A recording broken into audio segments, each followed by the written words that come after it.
इस समय घोर कलयुग के समय जहाँ चारों तरफ मनुष्य ये सोचता है कि चिंता, दर्द, दुख, अहंकार, कलह, कलेश ये तो नेचुरल है, स्वाभाविक है।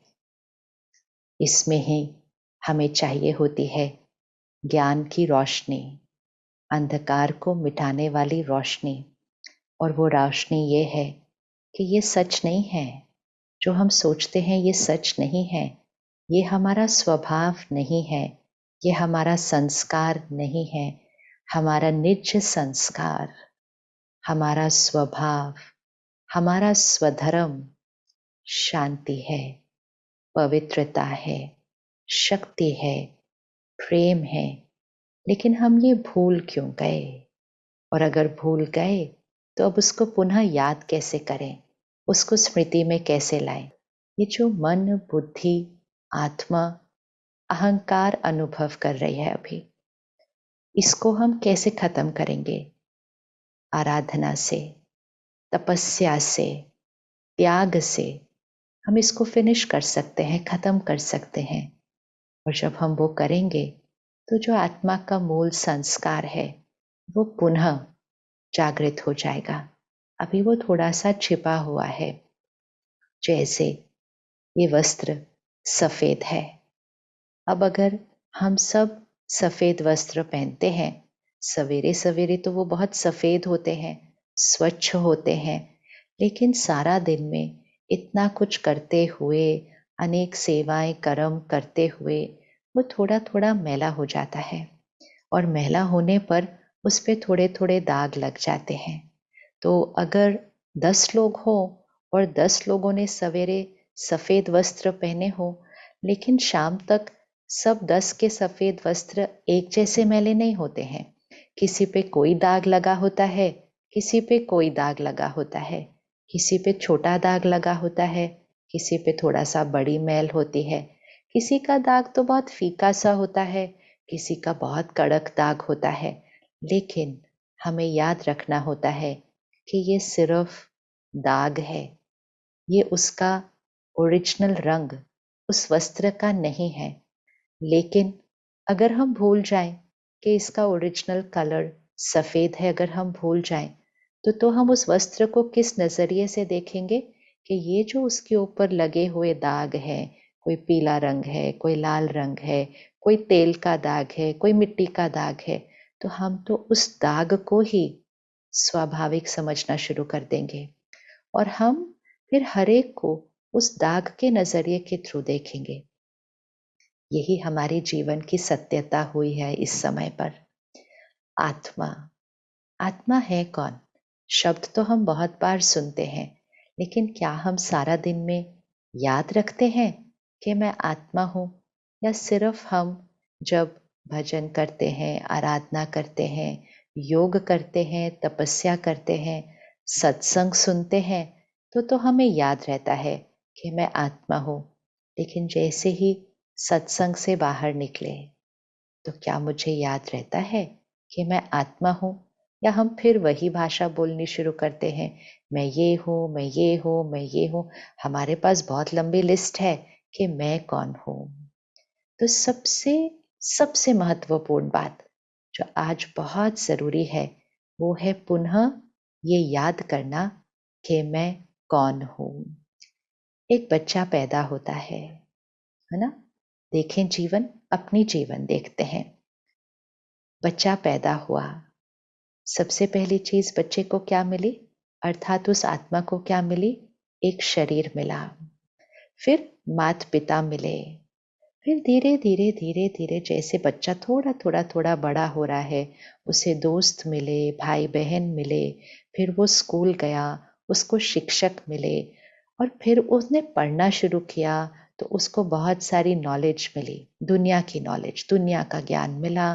और फिर वो बच्चे ने अपनी आइडेंटिटी, अपनी पहचान, अब उस बच्चे को पूछे, और या आज अपने आप से पूछ लीजिए, अगर आपसे कोई पूछे कि अपना परिचय दीजिएगा, आप कौन हैं? जस्ट एक सेकंड सोचना। अब भी अगर आपसे आकर कोई पूछे, अपना परिचय दीजिए, आप कौन हैं? तो आप तुरंत क्या कहेंगे? अपने परिचय में क्या बताएँगे? तो सबसे पहले हम अपने परिचय में बता देते हैं अपना नाम। मैं सो एंड सो। हम अपना नाम बताते हैं। हम अपनी डिग्रीज़ बताते हैं कि मैंने इतनी पढ़ाई-लिखाई की है। हम अपने वर्तमान समय की रोल और पोज़ीशन बता देते हैं कि मैं यहाँ काम करता हूँ, मैं इस पद पर हूँ, मैं डॉक्टर हूँ, मैं किसान हूँ, मैं व्यापारी हूँ, अलग-अलग जो हम सेवा कर रहे हैं उस तरह से। फिर हम रिश्तों के आधार पर भी अपना परिचय देते हैं कि मैं इनकी बेटी हूँ, मैं इनकी पत्नी हूँ, मैं इनका बेटा हूँ, मैं इसका भाई हूँ। हम रिश्तों के आधार से भी अपना परिचय देते हैं। फिर हम अपने रहने के स्थान के आधार से भी अपना परिचय देते हैं कि मैं यहाँ का रहवासी हूँ, मैं भारतवासी हूँ। हम अपने देश के आधार से भी अपना परिचय देते हैं। फिर हम अपने धर्म के आधार से भी अपना परिचय देते हैं कि मैं हिंदू हूँ, मैं मुस्लिम हूँ, मैं ईसाई हूँ, मैं सिख हूँ। ये भी हम अपना परिचय देते हैं। फिर हम अपनी कास्ट के आधार से भी अपना परिचय देते हैं। मैं गुजराती हूँ, मैं महाराष्ट्रन हूँ, मैं पंजाबी हूँ, ये भी अपना परिचय देते हैं। लेकिन इस सब परिचय में कहीं हमने कहा कि मैं आत्मा हूँ। फिर हम कहते हैं अब ये कोई कहने की बात है? हाँ, यही तो कहने की बात है, क्योंकि यही तो मैं हूँ। लेकिन ये सारी जो लंबी हमने लिस्ट बनाई कि मेरा नाम, मेरी पढ़ाई, मेरी डिग्री, मेरा व्यवसाय, मेरा ओहदा, मेरे रिश्ते, मेरा धर्म, मेरी जाति, मेरा देश, मेरा शहर, ये इतनी सारी लंबी जो हमने अपना परिचय दिया, क्या ये मैं हूँ या ये मेरा है? ये सब कुछ है, ये कोई झूठ नहीं है, ये सब कुछ तो है, लेकिन ये मैं नहीं है, ये मेरा है। जब भी आपके शरीर में कोई तकलीफ होती है या सर दर्द हो रहा है, हाथ कट गया है, तो क्या आप कहते हैं, मैं सर आज दर्द हो रहा हो? आप कहते हैं मेरा सर दर्द हो रहा है, मेरा हाथ कट गया है, आज तो मेरा पूरा शरीर ही थका हुआ है। इस शरीर को भी हम मेरा कहते हैं। फिर हम कहते हैं ये मेरा नाम है, ये मेरी डिग्री है, ये मेरा ओहदा है, ये मेरा देश है। सब चीज़ के लिए तो मेरा कहते हैं। तो अगर ये सारी चीज़ें मेरा, मेरा, मेरा है, तो वो कौन है जो कह रहा है कि ये सब कुछ मेरा है? वो शक्ति है, मैं आत्मा। लेकिन आत्मा को तो किसी ने देखा नहीं है ना, क्योंकि आत्मा दिखाई नहीं दे सकती है। आत्मा एक एनर्जी है, शक्ति है। तो हम दो चीजें हैं। इंग्लिश में हम कहते हैं ह्यूमन बीइंग, हिंदी में हम कहते हैं जीव आत्मा। तो ह्यूमन अर्थात ह्यूमस, मिट्टी, ये शरीर, ये मिट्टी का बना है और मिट्टी में ही मिल जाएगा। बीइंग, आत्मा, शक्ति, ऊर्जा, वो दिखाई नहीं देती है। तो आत्मा अजर, अमर, अविनाशी है, ज्योति है, लाइट है। कहाँ रहती है? यहाँ, अंदर, भ्रिकुटी के बीच कहते हैं हम इसको। क्योंकि जब हम कहते हैं मैं सोच रही हूँ तो यहाँ सोचते हैं, हमें निर्णय लेना है तो कहाँ कहते हैं, कहते हम निर्णय ले रहे हैं। तो ये सारा काम आत्मा करती है।